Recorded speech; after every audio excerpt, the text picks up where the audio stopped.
अजीम और आलीशान सल्तनत में एक निहायत ही बहादुर, खूबसूरत और अक्लमंद बादशाह रहता था।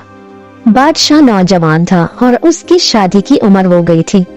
बादशाह को अपनी शादी की फिक्र हुई और उसने पूरी सल्तनत में ऐलान करवा दिया कि वो किसी खूबसूरत और हसीन लड़की से शादी करना चाहता है। बादशाह यकीनन मुल्क की सबसे काबिल औरत से शादी करेगा।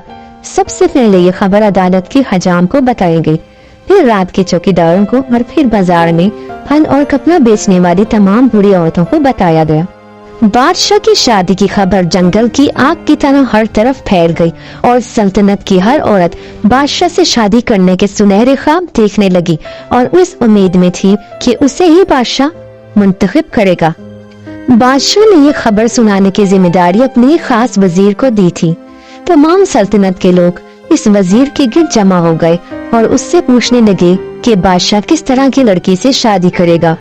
वजीर ने लोगों से मुखातिब होकर कहा, मैं वाहिद शख्स हूँ जो बादशाह के करीब तरीन है और मेरे पास एक जादुई आईना है। अगर कोई औरत जो दिल से पाक बनी है अगर मेरे आईने में देखेगी तो इसके ईमान के किरदार के धब्बे इसके अक्स में नजर आएंगे और वो बुरी, बदनुमा और भद्दी नजर आएगी। लोगों ने कहा, क्या इसके अलावा और कोई रास्ता नहीं? तो वजीर ने कहा कि नहीं, उस लड़की को आईने में ही देखना होगा, इसके अलावा और कोई दूसरा रास्ता नहीं है। बादशाह से शादी की ये शर्त पूरे मुल्क में तकसीम की गई। बहुत से लोग ये सुनकर हंस पड़े, लेकिन एक भी औरत वजीर के पास आईनों को देखने के लिए आगे नहीं बढ़ी। दिन और हफ्ते गुजरते रहे। बादशाह बीवी हासिल करने के बिल्कुल करीब नहीं लग रहा था। कुछ खवातीन अपने दोस्तों को आईने के सामने जाने के लिए कायल करने की कोशिश करती थीं, लेकिन कोई भी कोशिश करने की हिम्मत नहीं कर रहा था।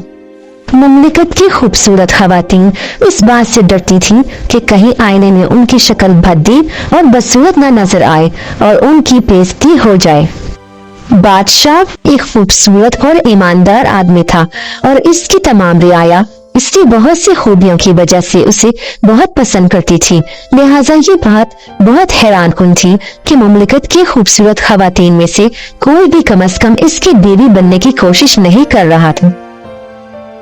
काफी दिन गुजर गए। एक दिन बादशाह बहुत ही परेशानी की आलिम में वजीर से कहने लगा, क्या इस मुल्क में कोई लड़की नहीं है जो मेरी दुल्हन बनना चाहती हो? दूसरे ममालिक में बादशाहों को शादी करने के लिए एक काबिल नौजवान औरत तलाश करने में कोई परेशानी नहीं होती। मेरे साथ ऐसा क्यों हो रहा है? ये कहकर बादशाह गुस्से से चीखने लगा और कहने लगा कि वजीर, तुम मुझे दिन की तरह रोशन, उसकी तरह पाकीज़ा और सोने की तरह अच्छा दिल रखने वाली बीवी ढूंढ कर दोगे, वो जो तुम्हारे जादुई आईने में देखने से ना डरेगी। वजीर ने बहुत ही मोदबाना अंदाज में बादशाह को जवाब दिया कि बादशाह सलामत, दूर पहाड़ों पर एक चरवाहे की लड़की रहती है जो पहाड़ के किनारे बहुत दूर रहती है। हो सकता है कि वो इतनी बहादुर हो कि जादुई आईने में देख सके, लेकिन क्या आप एक ऐसी लड़की से शादी करना पसंद करेंगे जो कि हैसियत में इतनी कम हो? बादशाह ने जवाब दिया, मुझे लड़की की हैसियत से कोई फर्क नहीं पड़ता, मुझे बस एक नेक और पाकीज़ा दिल वाली लड़की चाहिए जिससे मैं शादी कर सकूं। बादशाह के कहने पर वजीर ने इजाजत ली और उस लड़की को बुलाने के लिए वहां पहाड़ों पर चला गया। जल्द ही वजीर नौजवान लड़की को अदालत में ले आया। पूरी सुल्तनत इस लड़की को देखने के लिए शर्सी भर गई, जो इतनी बहादुर और फखरिया थी कि जादू के आईने में देख सकती थी। जब वो लड़की शाही हॉल में दाखिल हुई तो उसे बहुत सारे खूबसूरत मर्दों और औरतों से घिरे रहने में बहुत शर्मिंदगी महसूस हुई। बादशाह इसकी ज़ाहिरी शक्ल से बहुत खुश हुआ और इसने इसका गैर खैर मकदम किया। इसने उसे याद दिलाया कि अगर वो इसकी बीवी बनना चाहती है तो उसे जादुई आईने में देखना पड़ेगा। अगर इसने कोई बददियांती की हुई है जिससे नेकी की कमी जाहिर होती है तो आईना इसकी सतह पर इतने ही स्याह धब्बे दिखाएगा जितना इसके माजी में हो सकता था। नौजवान लड़की ने बादशाह सलामत को जवाब दिया कि बादशाह सलामत, हर कोई गलती करता है और मैं भी इससे मुख्तलिफ नहीं हूँ।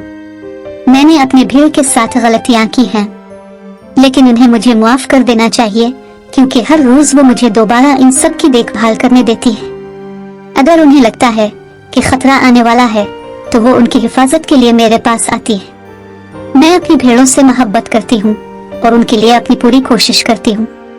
पूरे एहतराम के साथ जनाब, मुझे मलिका बनने की कोई बड़ी ख्वाहिश नहीं है, लेकिन मैं इस जादुई आईने में देखने से नहीं डरती। ये कहकर वो आईने के पास गई और इसकी तरफ देखने लगी। शायद अपने ही अक्स को देखकर हल्की सी शर्मा गई। दरबार में आने वाली खवातीन ने इस खूबसूरत लड़की को घेर लिया। जब उन्होंने देखा कि जादुई आईने की सतह पर इस खूबसूरत लड़की के चेहरे पर कोई दाग नहीं दिखा, तो उन्होंने इससे वो आईना छीन लिया और आईने को एक औरत से दूसरी औरत को आगे पीछे मुंतकिल कर दिया। और सारी औरतों ने चीख कर कहा, देखो, इस आईने में कोई जादू नहीं है, हम पर एक चाल खेली गई है।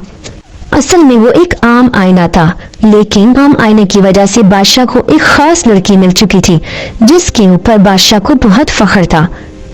सल्तनत की खवातीन ने कहा कि ये हमारे साथ धोखा हुआ है, ये बिल्कुल गलत है।